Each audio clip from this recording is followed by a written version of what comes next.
Olá, tudo bem? Essa é a nossa aula As Alianças Mosaica e Cristã. O segundo vídeo, a segunda parte da nossa aula do curso Deixa a Bíblia Falar, ainda do primeiro módulo, que tem como tema Deixe a Bíblia Falar sobre a eficácia e uso apropriado da Palavra de Deus. Vimos até aqui, nesta lição sobre as alianças, as diferenças entre as eras bíblicas, a era patriarcal, mosaica e cristã. Vimos também o estabelecimento da velha aliança, quando o povo de Israel saiu do Egito, liberto da escravidão, e no Monte Sinai entrou em aliança, em acordo, em pacto com Deus. Vimos também o propósito e utilidade da velha aliança. Como a Bíblia diz, ela era santa, justa e boa e definia o pecado. Também ela era sombra, uma preparação para aquilo que seria real. E também serviu como um tutor ou educador até a idade adulta. Também houve uma profecia sobre a velha aliança. Essa profecia foi falada por Jeremias, cerca de 600 anos antes de Cristo, de que Deus firmaria uma nova aliança. Vamos falar sobre as características, aquilo que distingue, aquilo que caracteriza a nova aliança. Primeiro, há uma superioridade, a Bíblia declara isso, de Jesus em relação a Moisés. E estes fatos são declarados no livro de Hebreus. Hebreus é uma palavra que faz referência aos descendentes de Abraão, os israelitas, que mais tarde foram chamados também de judeus. Lá em Gênesis 14, 13, está escrito Abrão o hebreu. Então, vem dele este nome que todos os israelitas receberam. Êxodo 9, versículo 1, assim o Senhor, o Deus dos hebreus, assim diz o Senhor, o Deus dos hebreus, deixa ir o meu povo. E no Novo Testamento nós temos uma carta com essa palavra, Hebreus. O tema da carta aos Hebreus é a superioridade da aliança cristã em comparação à aliança mosaica. Vamos ler logo de início o capítulo 3 do livro de Hebreus, versículo 1 a 6. Abra sua Bíblia no livro de Hebreus, capítulo 3, versículo 1 a 6. Hebreus, capítulo 3. E aqui nós lemos o seguinte: meus irmãos na fé, vocês que também foram chamados por Deus, olhem para Jesus, que Deus enviou para ser o grande sacerdote da fé que professamos. Pois ele foi fiel a Deus, que o escolheu para esse serviço, assim como Moisés foi fiel no seu trabalho em toda a casa de Deus. Assim como a pessoa que constrói uma casa é mais importante do que a casa, assim também Jesus é mais importante do que Moisés. Uma casa tem de ser construída por alguém, mas Deus é o construtor de tudo o que existe. E Moisés foi um servo fiel no seu trabalho na casa de Deus e falou das coisas que Deus ia dizer no futuro, mas Cristo é fiel como filho. Veja a comparação. Moisés, fiel como servo. Cristo, fiel como filho, que dirige a casa de Deus, e nós seremos a sua casa se conservarmos a nossa coragem, a nossa confiança naquilo que esperamos. Depois de dizer que Jesus é mais importante que Moisés, a Bíblia faz essa distinção. Moisés foi um servo fiel. Cristo é fiel como filho. Então nós temos aqui no livro de Hebreus estabelecido já de início que Jesus é superior a Moisés. Moisés foi um servo fiel. Jesus, filho, e ele é digno então de maior glória do que Moisés. O livro de Hebreus afirma em suas palavras que Cristo é superior a Moisés, a Josué, que fez o povo entrar na terra prometida. O sacerdócio de Cristo é superior ao sacerdócio sob a velha aliança. A aliança de Cristo é superior à aliança mosaica e o sacrifício de Cristo é superior àqueles que eram feitos debaixo da aliança anterior. E a fé através de Cristo é superior. Isso é estabelecido no livro de Hebreus. Você pode ler todo o livro de Hebreus e isso vai ficar muito claro nessa comparação entre a aliança mosaica e a aliança cristã, entre aquele que foi o legislador da aliança mosaica, Moisés, e aquele que é o legislador da aliança cristã, Cristo. Tudo é superior por meio de Cristo. De fato, a Bíblia diz que nós seremos julgados pelas palavras de Jesus e não pelas palavras de Moisés. Abra sua Bíblia comigo em João capítulo 12, Evangelho de João capítulo 12, veja versículo 48. Evangelho de João capítulo 12, versículo 48. Aqui nós lemos o seguinte: há um juiz, Jesus falando, para quem me rejeita e não aceita as minhas palavras. A própria palavra que proferiu condenará no último dia. Seremos julgados pelas palavras de Jesus e não pelas palavras de Moisés. Um outro fato importante é que Jesus tem toda a autoridade no céu e na terra. É um texto muito conhecido, creio eu, de todos nós.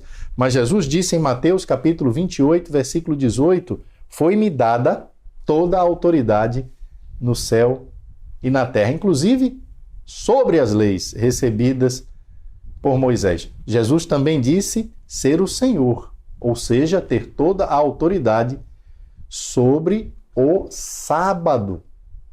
O sábado era o quarto mandamento na tábua dos 10 mandamentos.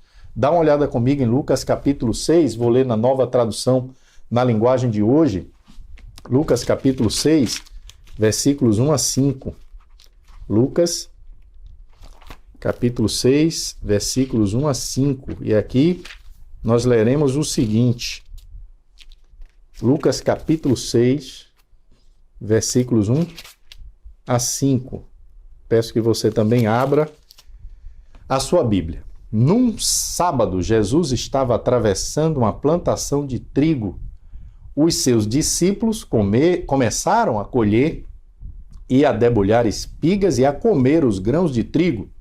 Então alguns fariseus perguntaram: por que é que vocês estão fazendo uma coisa que a nossa lei proíbe fazer no sábado? Jesus respondeu: vocês não leram o que Davi fez quando ele e os seus companheiros estavam com fome? Ele entrou na casa de Deus, pegou os pães oferecidos a Deus, comeu e deu também aos seus companheiros. No entanto, é contra a nossa lei alguém comer desses pães. Somente os sacerdotes têm o direito de fazer isso. E Jesus terminou dizendo: o Filho do Homem tem autoridade sobre o sábado. O Filho do Homem tem autoridade sobre o sábado. A Almeida Revista Atualizada e a NVI dirão na última frase dessa passagem: o Filho do Homem é o Senhor do sábado, o que significa que ele possui toda a autoridade sobre o sábado. Ele é maior. A lei mosaica, a aliança mosaica não é maior e não predomina e não prevalece sobre Jesus. Ele é maior, isso fica claro também em Mateus capítulo 5. Vamos ler Mateus capítulo 5 e ler alguns versículos aqui de Mateus capítulo 5, embora a leitura do Sermão do Monte completo sempre é aconselhável. Mateus capítulo 5. Mateus capítulo 5, e vamos ler aqui versículos 27 e 28. Mateus 5, 27 e 28, começando com esses dois versículos, que diz o seguinte: vocês ouviram que foi dito, não cometa adultério. Essa era uma lei do Velho Testamento, uma das 10, da tábua das 10 leis, das tábuas da aliança. E veja o que Jesus diz no versículo 28. Mas eu lhes digo, como alguém que tem autoridade sobre a aliança mosaica, mas eu lhe digo, quem olhar para uma mulher e desejar possuí-la, já cometeu adultério no seu coração. Agora capítulo 5 ainda, versículos 33 e 34. Vocês ouviram o que foi dito aos seus antepassados, não quebre a sua promessa, mas cumpra o que você jurou ao Senhor que ia fazer. 34, mas eu lhes digo, Não jurem de jeito nenhum. Não jurem pelo céu, pois é o trono de Deus, nem pela terra, pois é o estrado onde ele descansa os seus pés, nem por Jerusalém, pois é a cidade do grande rei. Jesus, de certa forma, nessas passagens vai mudar a lei. Ele não mudou o espírito, a essência, mas ele mudou a letra da lei. Por exemplo, com relação ao adultério, Jesus disse, antes a lei era simples, não adulterarás, com relação ao adultério, mas agora Jesus diz, nem olhe para uma mulher desejando-a, porque senão já cometeu adultério no seu coração. Então ele aprofunda o princípio por trás daquela letra, tá? Nos versículos 33 e 34, Jesus proibiu o juramento, que antes era aceito, uma prática comum do período da lei de Moisés. Por quê? Porque Jesus tem toda a autoridade sobre as leis. Ele também mudou a lei do olho por olho e dente por dente, nós lembramos disso no início da nossa lição. Por quê? Porque ele tem toda a autoridade. De fato, antes de Moisés e Elias, devemos ouvir a Jesus. Isso está dito lá em Mateus, capítulo 17, na ocasião da transfiguração.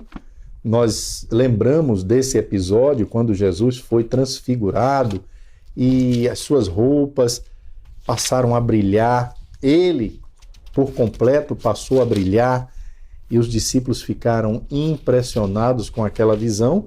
E lá no versículo 5, veio uma voz do céu, por meio de uma nuvem, né? Diz assim, enquanto Pedro estava falando, uma nuvem brilhante os cobriu, e dela veio uma voz que disse, este é o meu filho querido, que me dá muita alegria. Escutem o que ele diz. Preste atenção que nessa ocasião aqui da transfiguração, Moisés e Elias apareceram. Diz o versículo 2, ali eles viram a aparência de Jesus mudar. O seu rosto ficou brilhante como o sol, e as suas roupas ficaram brancas como a luz.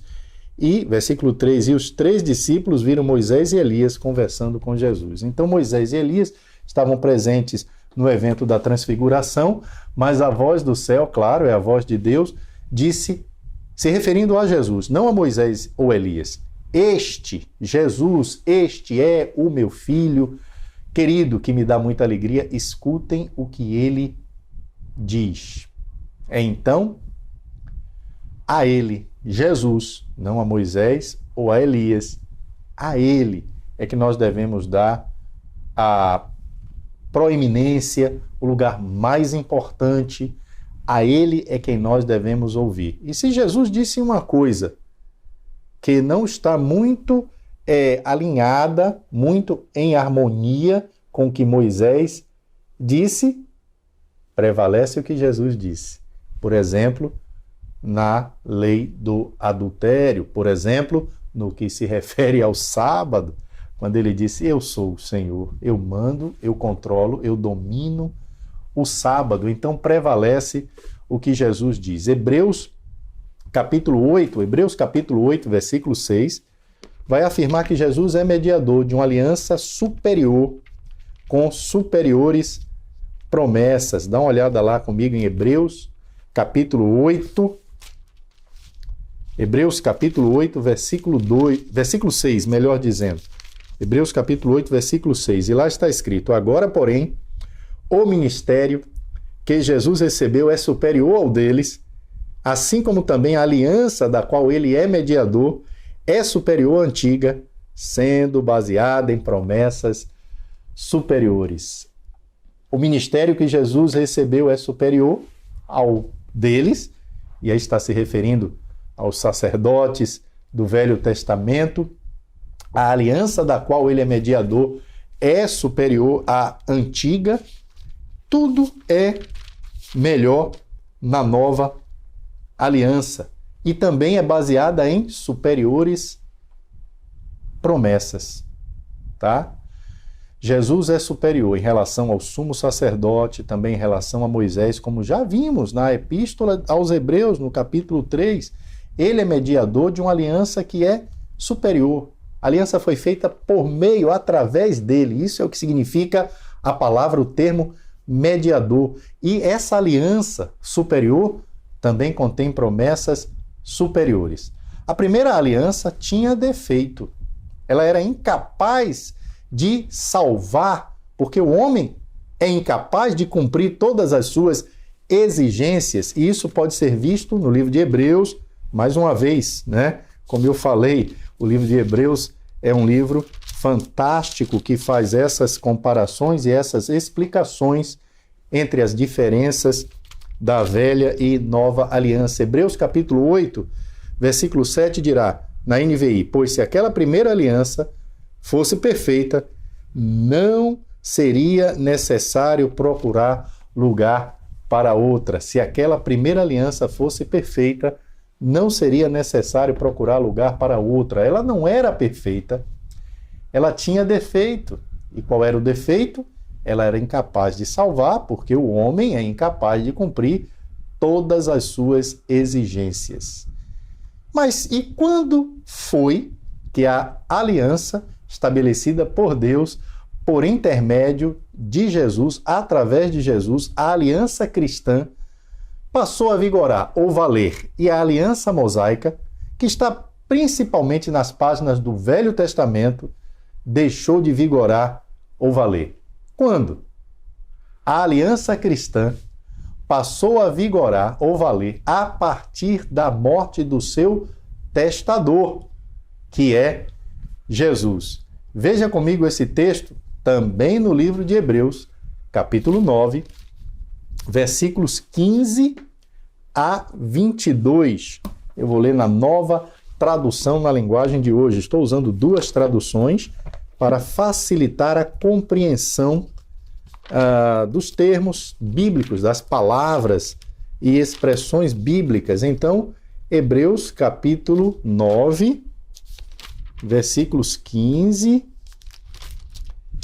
a 22. Portanto, Cristo é quem consegue fazer uma nova aliança para os que foram, para que, melhor dizendo, os que foram chamados por Deus possam receber as bênçãos eternas que o próprio Deus prometeu. Isso pode ser feito porque houve uma morte que livrou as pessoas dos pecados que praticaram enquanto a primeira aliança estava em vigor. Onde há testamento, é necessário provar que a pessoa que o fez já morreu. Pois o testamento não vale nada enquanto estiver vivo quem o fez. Só depois da morte dessa pessoa é que o testamento tem valor. É por isso que a primeira aliança entrou em vigor somente com o uso do sangue de animais. Em primeiro lugar, Moisés anunciou ao povo todos os mandamentos conforme estavam na lei, depois pegou o sangue dos bezerros e dos bodes, misturou com água e borrifou o livro da lei, todo o povo usando lã tingida de vermelho e isopo. Então disse, este é o sangue que sela a aliança que Deus mandou vocês obedecerem. Da mesma forma, Moisés também borrifou o sangue sobre a tenda e sobre todos os objetos usados na adoração. De fato, de acordo com a lei, quase tudo é purificado com sangue, não havendo derramamento de sangue, não há perdão de pecados. Então esse texto fala da importância do sangue para o estabelecimento, também para a purificação, mas para o estabelecimento da aliança. O texto vai dizer logo no início, no versículo 15, que é Cristo quem consegue fazer uma nova aliança. E também vai dizer que isso pôde ser feito porque houve uma morte que livrou as pessoas dos pecados que praticaram enquanto a primeira aliança estava em vigor. Aí no versículo 16 diz, onde há testamento é necessário provar que a pessoa que o fez morreu. Pois o testamento não vale nada enquanto estiver vivo quem o fez. Só depois da morte dessa pessoa que o testamento tem valor. Então, se um testamento só passa a ter valor após a morte do seu testador e não enquanto ele vive, nós sabemos que depois que Cristo morreu, o testamento do qual ele é mediador é que passou a valer. Eu quero chamar a sua atenção para o fato de que o texto vai usar as palavras testamento e aliança ao mesmo tempo. Está falando da mesma coisa. Primeiro, no versículo 15, ele diz que Cristo é mediador, quem consegue fazer a nova aliança. E depois, no versículo 16, ele nos diz onde há um testamento. É a palavra grega diatheke, que pode ser traduzida como aliança ou testamento. No grego, essa é a mesma palavra que no português recebe traduções diferentes, aliança ou testamento. O testador da nova aliança foi Jesus Cristo. Ele morreu e a partir de então o testamento, o Novo Testamento, passou a vigorar ou valer. Foi necessário que o testador, aquele que fez ou através de quem a aliança foi feita, morresse para que esta aliança passasse a vigorar ou valer. Até como no caso da própria aliança mosaica, nos é dito nesse texto de Hebreus, foi necessário algum derramamento de sangue para que a aliança passasse a vigorar. E Jesus disse, com suas palavras, que seu sangue seria o sangue da aliança ou da nova aliança. Abra sua Bíblia comigo em Mateus capítulo 26, eu vou ler na NVI, Mateus capítulo 26, versículos 26 a 28. Mateus capítulo 26, versículos 26 a 28. Lá nós lemos o seguinte: Mateus capítulo 26, versículos 26 a 28. Enquanto comiam, Jesus tomou o pão, deu graças, partiu e o deu aos seus discípulos, dizendo: tomem, comam, isto é o meu corpo. Em seguida tomou o cálice, deu graças e ofereceu aos discípulos, dizendo: bebam dele todos vocês, isto é o meu sangue da aliança, que é derramado em favor de muitos para perdão de pecados. Isto é o meu sangue da aliança. Foi isso que Jesus disse nesse texto, que é derramado em favor de muitos para perdão de pecados. Jesus derramou o seu sangue, o sangue da aliança. Então foi justamente quando Jesus morreu na cruz que a nova aliança passou a vigorar, passou a valer. Não foi antes da morte de Jesus. Não foi tempos depois da morte de Jesus. Mas foi no evento da morte de Jesus que a nova aliança foi confirmada, aprovada, sancionada e passou a vigorar e passou a valer. Verei você no próximo vídeo, onde continuaremos a falar sobre as alianças mosaica e cristã. Até breve.